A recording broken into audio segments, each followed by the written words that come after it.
Hey everybody, welcome to Kimmel's Irish Pub. Time for another movie review. Tonight's movie, Anora. It would not be on my radar at all, except for some of the guys who show up in my TikTok feed, as I mentioned quite often. They think it's a great film.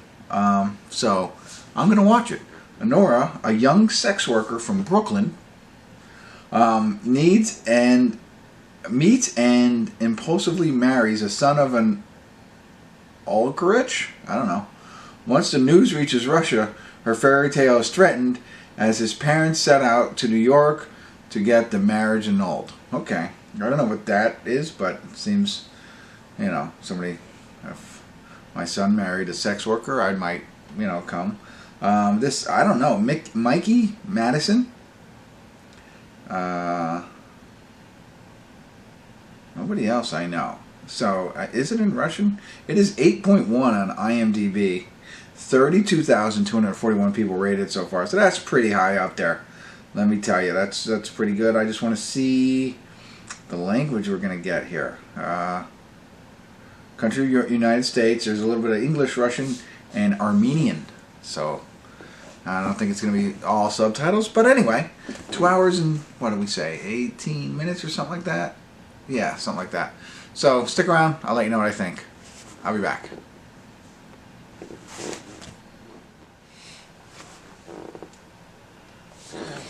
Hey everybody, we're at the credits of Anora. Anora is our female lead character's name. She goes by Annie for most of the film. And, it's different. There's a lot of subtitles because they're all Russian, right? But they speak some English and then they speak in Russian and stuff like that. Whatever. Like I said, it's different, so original. And I didn't realize, I always forget to talk about who the director was. Let me get back to it real quick because I just realized that. Where the heck am I? Sorry, real quick. Sean Baker. So, and the reason I bring that up, the Florida Project, I think that was either nominated for an Oscar or won an Oscar. Way back in the day, Red Rocket is another one he did. That's a funny movie. Yeah, the Florida Project, okay. Yep, it was the other one. Anyway, so, I didn't realize that. I also didn't realize that our main actress, Mikey Madison, was in one of the Screams as well. Didn't put that together. So, other than that, I didn't know anybody else. And I'll say, Ivan, who's the male lead in the character in the movie, I really liked him at first. I did, I thought he seemed like this innocent, sweet kid, just having a good time. You watch the whole movie, you probably don't like Ivan as much as maybe you did at the beginning, if you liked him at all, right? But I think what this does, and at first I was just like, okay,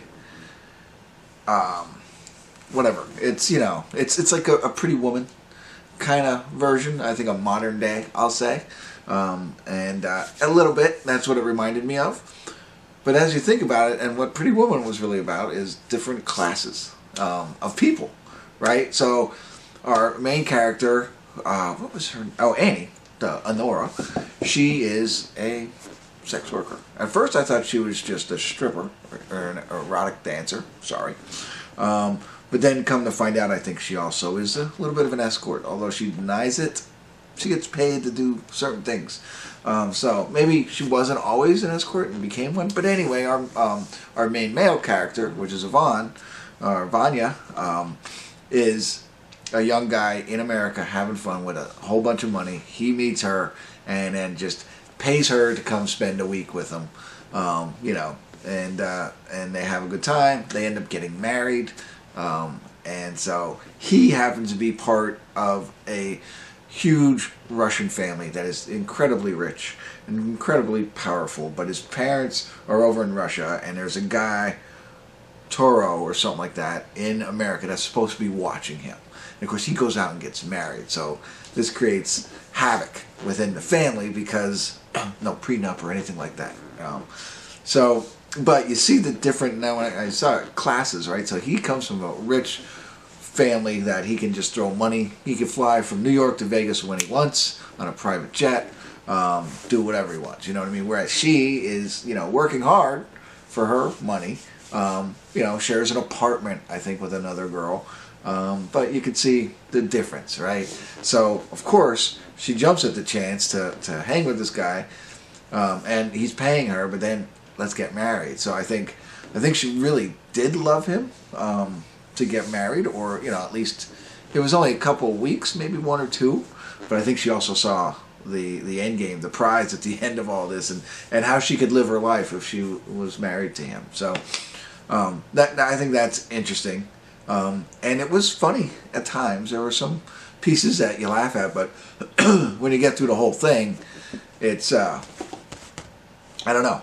You know, you put yourself in their shoes, or you know, you always want to be engulfed in the film and part of the characters and get their feeling. I didn't necessarily get it, but I mean, I got it, but I didn't have that feeling. But I could see how others would, right?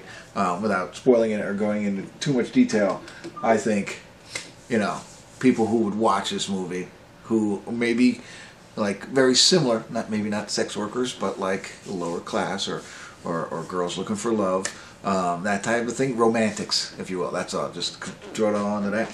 Watch this and then watch what happens in this whole movie. It's like, okay, you know what I mean? Like, so, and I don't want to say too much, but yeah, I'll say a little bit at the end, because I know I fumble. I always fumble when I can't talk too much openly about it, but very interesting once you see it all the way through and you see that point of view, I think. Initially, I did not see that. I saw it as, hey, an interesting movie, creative and new, but not, you know, but then I put it all together and took the POV, if you will, point of view of Anora, which you're probably supposed to do. That's what the names, but that's the name of the movie, and Avon. So there you go.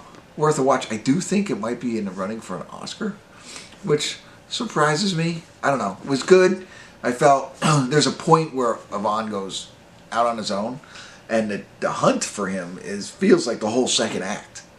You know, it feels like the first act is them meeting, getting together, getting married. The second act is like them chasing after him, and then the third act is what happens after they find him. So I don't know if that's exactly true, but that's what it felt like. It was a very long time. So it felt like a very, very long movie. I felt the conversation. So there's another guy involved in this, not involved in it, but his name's Igor. You kind of you start to like Igor a little bit more, a little bit, you know, small, you know, side role for him. But there's a conversation with him and Anora, you know, around the end of this film that just felt like it drug on. And so that kind of took me away, and that made me think the movie was longer than it should have been. That and the whole finding Avon piece, I felt was a little over the top, lengthy. So there you go. I will say this real quick. I will say spoiler alert, spoiler alert, spoiler alert. I'm not going to ruin the ending, but what I was trying to say before, I couldn't get through.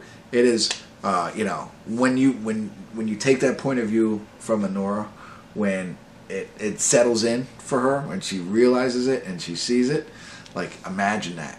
Just imagine how you would feel at that moment. You know what I mean? So this girl, and then bam.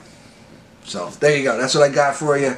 Not sure what I'd rate it right now. I have to let it percolate a little bit more. But if you're into good filmmaking, I think this one is pretty good. It is heavily sexual. Obviously, there's the sex worker is the main character, so you see a lot of sex scenes and nudity and stuff like that. So warning on that. But that's it. That's all I got. Just wanted to throw out that last warning. If you stuck with me this far, I appreciate it. And thanks for tuning in. Kimmel's Irish Pub.